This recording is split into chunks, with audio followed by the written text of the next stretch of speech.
How did the New York Giants 2023 rookie draft class do in the preseason opener? We have that and more coming your way next on the Locked On Giants podcast.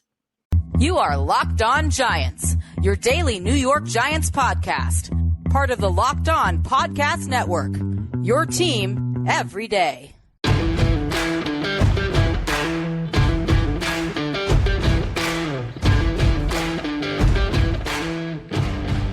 Hello, New York Giant fans, and welcome to another edition of the Locked On Giants podcast, part of the Locked On Podcast family, your team every day.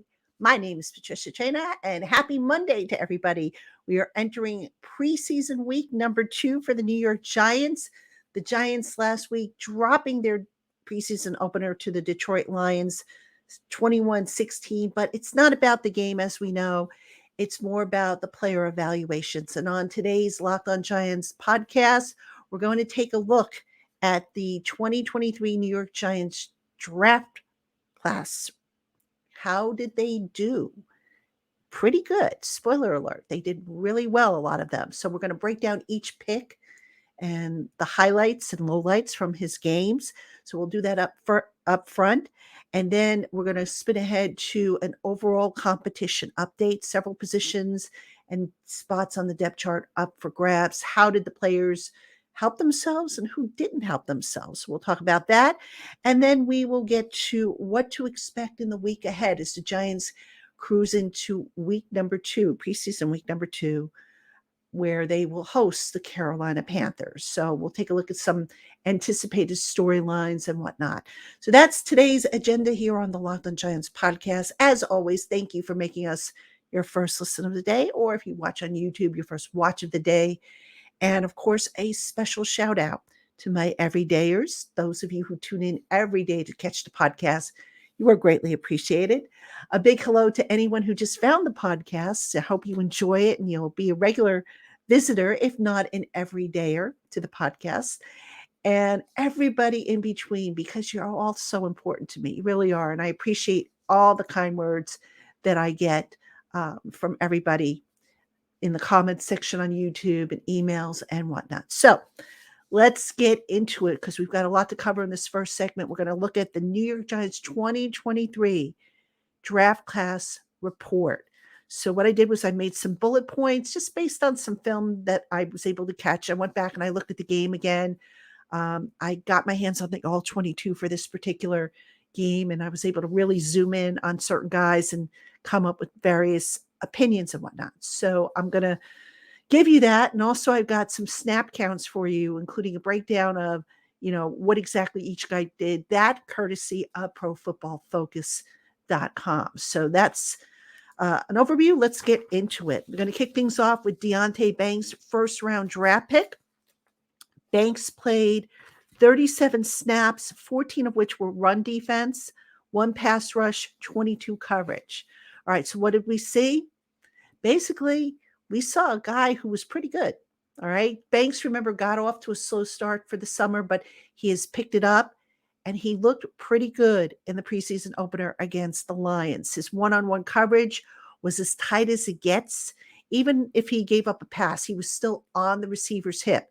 So that was a good thing to see. It wasn't like a huge cushion of separation between him and the receiver. His best play of the night was probably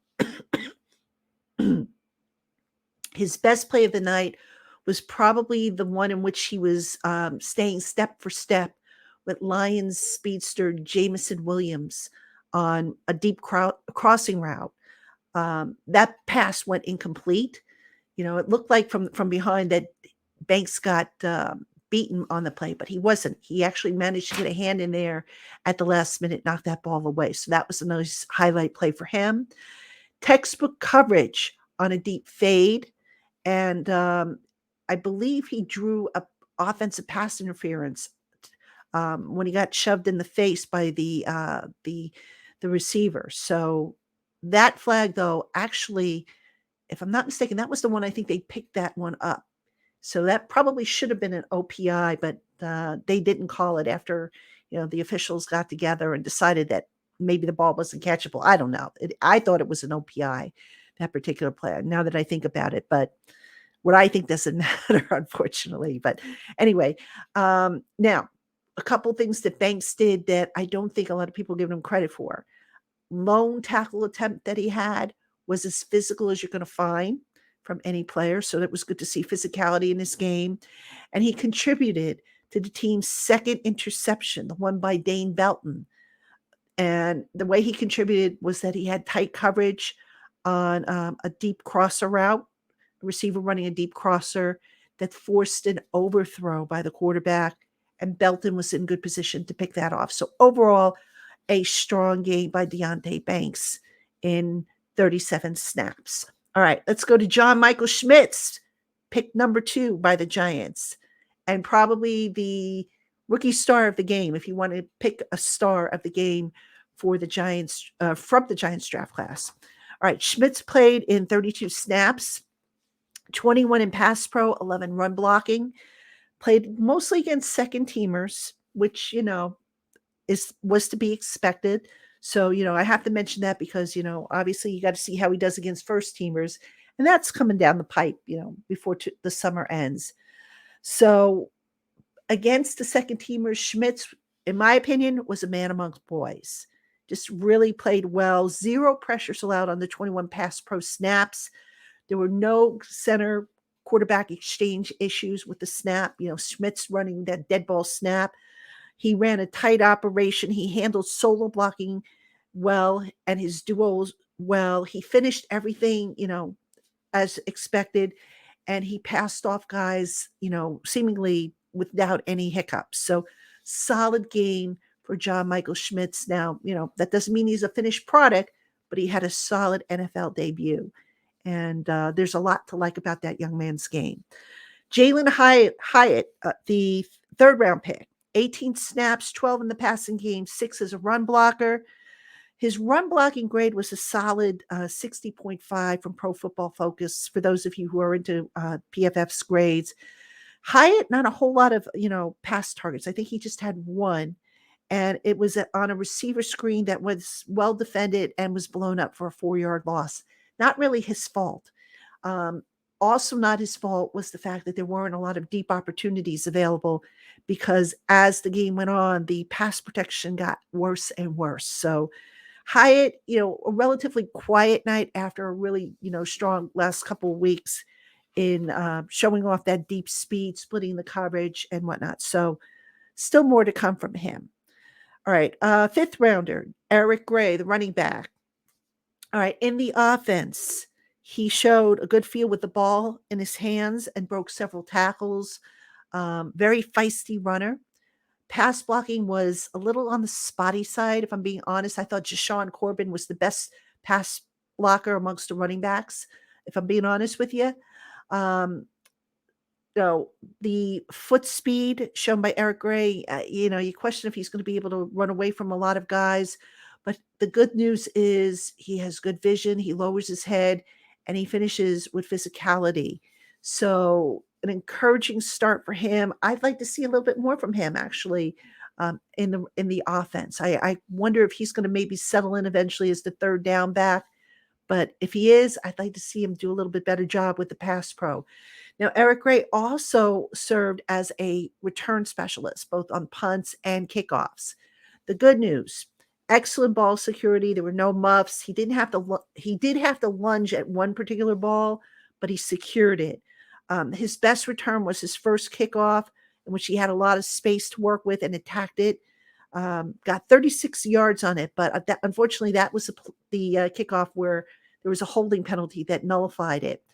The one blip on the return game by him was he did not field a mortar kick.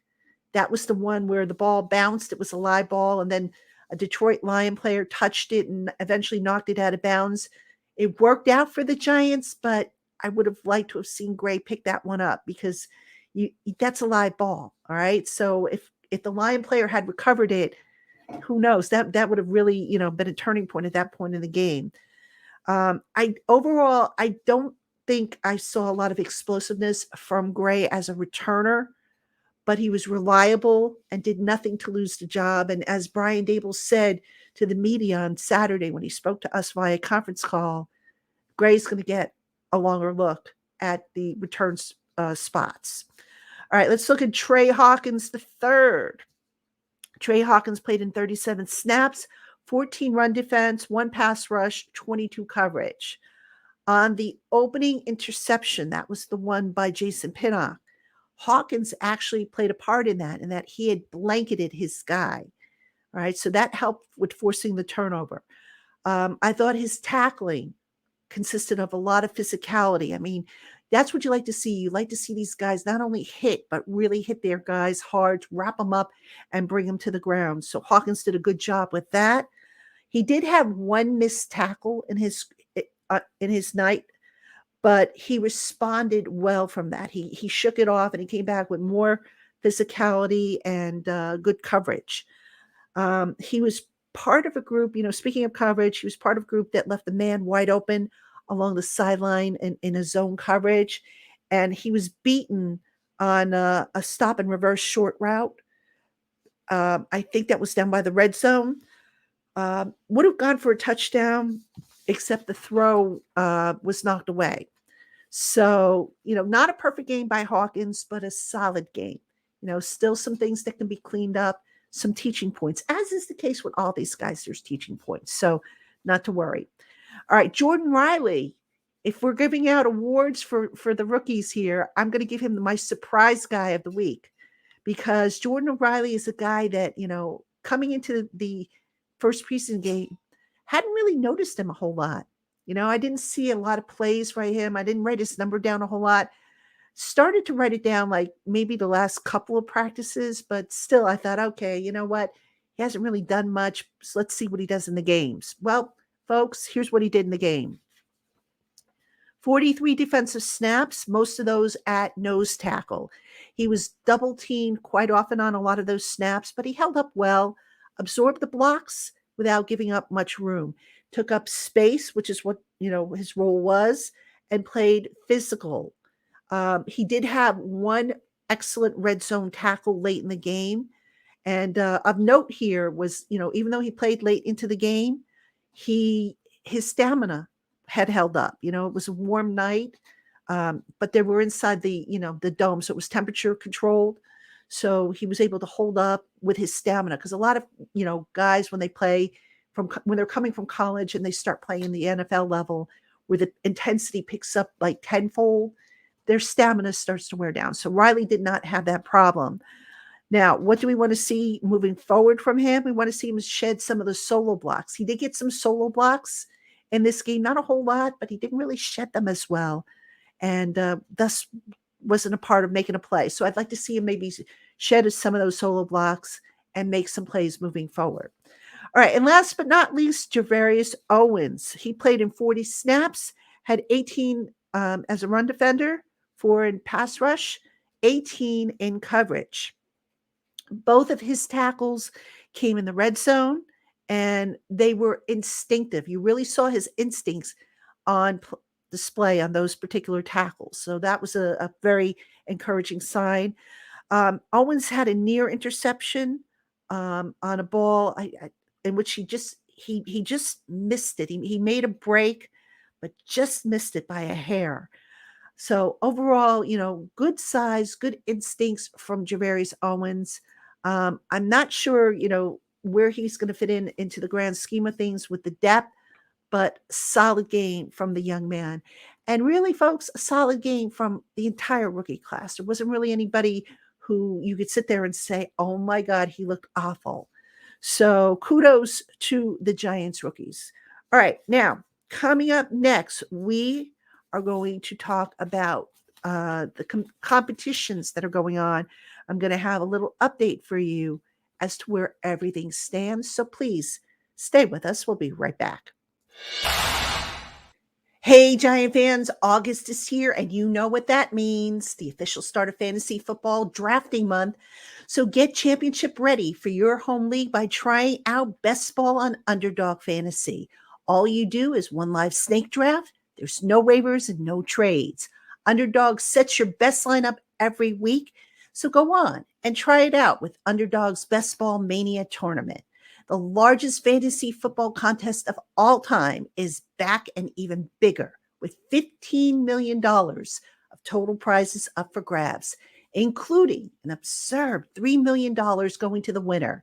So visit underdogfantasy.com or find them in the App Store and sign up with the promo code Locked On to get your first deposit doubled up to $100. That's Underdog Fantasy promo code Locked On. All right, Giant fans, welcome back to the Locked On Giants podcast. I'm your host, Patricia Traina. And before I get into this next segment, just real quick, the Giants are back in East Rutherford for training camp. Practices are closed to the public, but they are open to the media. So the Giants have practice Monday, Tuesday, Wednesday. I will be at the practices. So as I did, the first couple of weeks of training camp, as soon as I get home, I'll do a practice report for you as soon as I can. The assistant coaches are scheduled to speak on Tuesday and Wednesday. Tuesday, we've got the defensive assistants, and then on Wednesday, it is the offensive assistants. Now, Wednesday's practice, I think, is going to be a cards practice, so there probably won't be a whole lot to talk about there, but, still, it'll be interesting to hear what the assistant coaches have to say, because they always have such gold. And, also you can get updates on, what they think about some of the young players and new players that they have. So I'm looking forward to bringing you that coverage here on the Locked On Giants podcast. And I'm also going to see if I can schedule a live show for you guys with Tana and Bad Dog. We'll see if we can do something maybe for Thursday night, just to kind of catch up a little bit. So I'll let you know on that. Those of you who watch on YouTube, I'll post a note in the community section, or if I get confirmation, what I'll do is I'll announce it on an upcoming show. So that's what's coming up. All right, let's get to camp competition updates. All right, so there's several competitions that the Giants were holding. You can say they were holding competitions across the board, but these are the ones that really stood out. And here's where I think they stand right now. The second safety position, strong safety, that's Jason Pinnock's job. I mean, come on. The guy had an amazing game against the Lions. I think he played something like 5 snaps, and of the 5 snaps, he had 3 or 4 significant plays, one way or another. So Jason Pinnock is going to be your new starting strong safety. Excuse me. Center, John Michael Schmitz. It's his job to lose. Schmitz was asked about, do you still feel like you're in a competition? And he said the right things. Yeah, I'm still in the competition, et cetera, et cetera. Folks, that job was always John Michael Schmitz's job to lose. Always. Yes, Ben Bredesen got some snaps there, but that was just to get him more work there in the, God forbid, event that John Michael Schmitz can't play. Bredesen, remember, he's working off of 30 snaps that he had last year. So, I never bought that there was truly a competition for that job. It was Schmitz's to lose all along. So wanted to get that one out of the way, those two, because those two were kind of obvious. Now let's talk about left guard. Left guard, I think at this point it's Ben Bredesen's job to lose. I can't honestly say that Joshua Zudu did anything to make me say, okay, he's closed the gap with Bredesen. I thought Bredesen was the better of the two in terms of run blocking and pass pro. Zudu was a little up and down with his performance. Now it's one game, obviously, and got, about a dozen or so practices. Still time to turn it around. But I think at this point, it is Bredesen's job to lose at that left guard spot. Inside linebacker, number 2. All right, so that's between Darian Beavers and Micah McFadden. McFadden had himself a nice game, but I still say that that competition might be too close to call. In fact, I could potentially see McFadden and Beavers sharing that second position alongside of Bobby Okereke. It's interesting. If you can merge the best qualities of Beavers' game with the best of McFadden's game, you probably would have the ideal second linebacker to Okereke. But we can't do that, obviously. Science hasn't figured out a way to take one guy's skill set and put it into another guy's set. So I think we might see a rotation there. I don't know that, at this point at any rate, that any one guy has got the inside track on that particular job. And that wouldn't be the, necessarily the worst thing in the world, because again, now you're looking at playing matchup football. which I think the Giants would like to be able to do. So that's not necessarily a bad thing or a failure on anybody's part. So, okay. Slot cornerback. You know, I thought Cordell Flott would be a little further along in his quest to get that job. Maybe not so much, folks. And then now you throw in this abdominal injury that he has, which right now, as I record this, we still don't know the severity of it. I still think it's Darnay Holmes's job to lose. Nobody has really come out and made that job his and said, "Hey, look, I want it," other than Darnay Holmes. And I'm curious to see how the back half of camp goes now in these last two preseason games. But right now, I would say probably Holmes is in the lead in holding on to that job. And then finally, let's talk about receiver, where it is still muddied at the bottom of the depth chart. All right, so we know Darius Slayton, Jalen Hyatt, Isaiah Hodgins, Paris Campbell. That's 4 guys locked in for positions. If they keep 7, who's going to be the other 3? Well, the 2 old gray beards, Cole Beasley and Jamison Crowder, had themselves some nice showings against the Lions. I think one of them is going to make the roster. Right now, if I had to take a guess, I would say probably Beasley makes it. Crowder, I don't know if he's going to make it. The thing with Crowder is if he were returning punts, which he is capable of doing, I'd say he'd have a better chance. But it just seems like, they don't want to use him in that role. Maybe they will down the line, but it just doesn't seem like that's in the cards right now. So if I had to pick a guy, of those 2, I got to give the nod to Beasley. All right, now there's going to be other factors in there. Colin Johnson was injured, so we've got to find out where he stands. David Sills didn't have that bad of a game, but would the Giants put him on the 53? Is Sterling Shepard going to land on the 53? You kind of get the impression that if he's fully healthy and ready to go, he will go on the 53-man roster, especially now that they took him off PUP. So that would give them 5 guys. And then if Wan'Dale Robinson comes off PUP, that's 6. So that means you just have 1 spot open. Who's that last spot going to? So the receiver, position, that battle, not a whole lot of clarity there. So we'll have to see how these next couple of weeks go. But right now, it's too close to call in that particular competition. All right, folks, coming up next, what to expect in the week ahead. What are some of the storylines we'll be watching and some of the news that we're waiting on? So that's coming up right after this. Hey, Giant fans, football season is about to kick off, and FanDuel is giving you the chance to win all season long.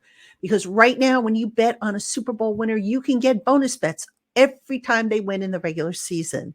Just pick any team to win the Super Bowl, and you'll get bonus bets for every victory. You can use your bonus bets on spreads, player props, over-unders, and more. So visit FanDuel.com/lockedon and start earning bonus bets with America's #1 sportsbook.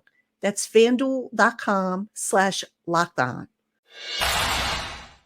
All right, Giant fans, welcome back to the Locked On Giants podcast. I'm your host, Patricia Traina. Thank you, as always, for tuning in to the podcast. I appreciate you. And I want to send a special shout out to my subtext community, which is growing. You guys and gals are fantastic. I'm so happy to hear that a lot of you are enjoying the program. Folks, if you want information on the subtext community, which is a private community of Locked On listeners who continue the conversation with me one-on-one, as well as, we do group things like, I do special videos for them, do it once a week. I do a Q&A with them. Just visit joinsubtext.com/LockedOnNYGiants. Free 14-day trial. If you like it, just do nothing and you'll be billed $4.99 a month, plus whatever applicable, data and messaging fees your carrier might charge. If you don't like it, you cancel after, before your 14 days are up, and you owe nothing. In addition to having this community where I can text you one-on-one, I can also send out alerts, and that's going to come in really handy, on game day if there's injury updates or breaking news or anything like that. So check it out, folks. Again, it's joinsubtext.com/LockedOnNYGiants. So hope to see you there. All right. In this segment, what to expect in the week ahead. New week. And as I mentioned before, Giants practicing Monday, Tuesday, Wednesday. They have a walkthrough Thursday, and then the Panthers come to town on Friday for preseason game number 2. All right, so there's basically a couple of storylines. We'll start with the injury updates. What is the status of the guys that were injured in the game last week against the Lions? Colin Johnson, that's one I'm really concerned about. Colin Johnson coming off the Achilles injury that he suffered last summer that ended his season. What's the deal with his knee? Is it season ending? Is it minor? What's going to happen with him? Because here's the thing, folks, if it's not season ending, but it's enough to keep him out of practice for the rest of the summer, and the Giants maybe want to keep him on the roster, they're going to have to add him before they can move him to IR. So it's going to be a little tricky there. So that's why, that's an injury that, you're kind of keeping an eye on. The other injuries, Nick McLeod had a stomach issue, according to Brian Dable. Now, I'm not sure if he tweaked something or he just had a bug, but I don't recall Nick McLeod playing much, if at all, in the preseason game. So maybe he was just sick. I don't know. But Cordell Flott suffered the abdominal injury. So how much, if any, time is he going to miss? That's something to keep an eye on. And then Jamie Gillen had the ankle injury. Now, Jamie tweaked his ankle after a punt. I think it was his left ankle, which is his plant leg.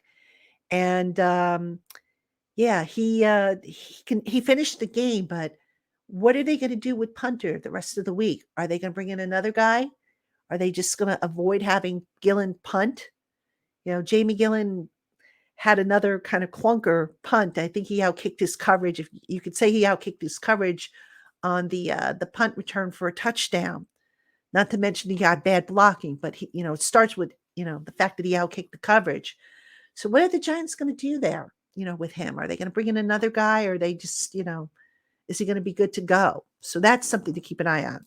And then we have the other guys that, have been missing games and or practices. Evan Neal, who's in the concussion protocol. Where is he at? And when is he coming back? Because look, he needs work, folks.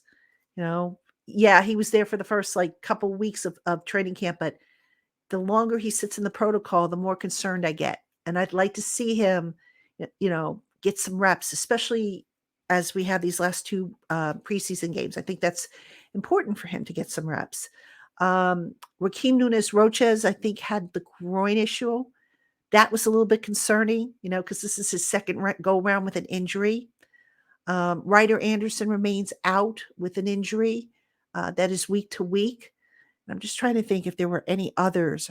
I think that was pretty much it. I'm sure I'm missing somebody, but off the top of my head, those are the ones that I'm curious to see what the update is with those guys. All right, another storyline. Is anybody coming off a PUP?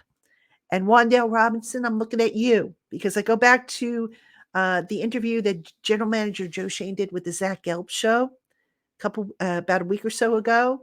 And he said that it was possible that Wan'Dale Robinson might be ready to come off a PUP within a week to a week and a half. Well, it's just about been a week or a week and a half. So is he coming off a PUP? We'll see. Now, if he does, they've got to obviously ramp him up.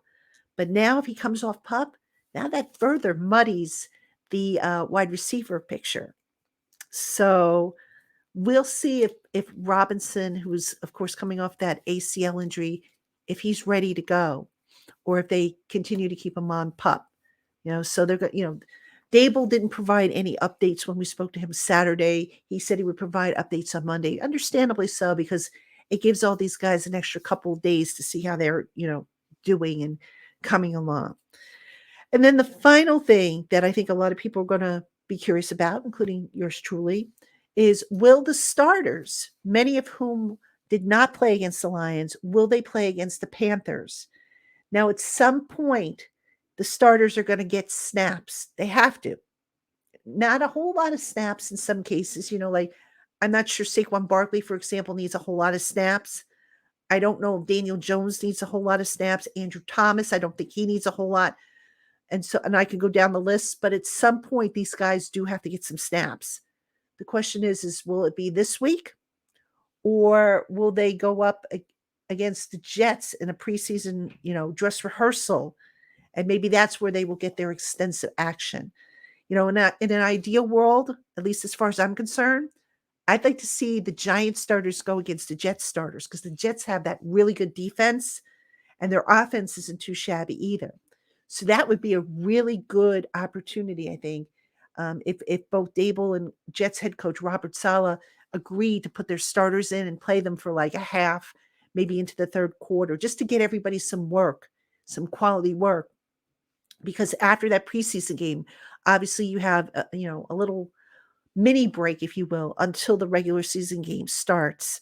So that would be what I would want to see. Now, as far as the game coming up against the Panthers, yeah, I'd like to see the starters get some reps in there. But I think if you're the coaching staff, you still want to maybe look at some of the other guys and sort out some of the issues on the depth chart so that, especially with the decision coming up, if you can't come up with your decisions after 2 preseason games and a bunch of practices, then, I just don't think it makes sense to carry it over to the third preseason game. There might be a couple battles that they can't carry over, but you want to have a good idea at that point what you're going to do. So that's what I'm curious to see from the Giants this week. So that's going to do it for us here on the Locked On Giants podcast. Again, thank you so much for tuning in.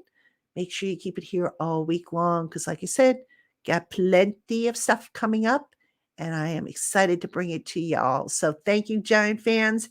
I'll see you tomorrow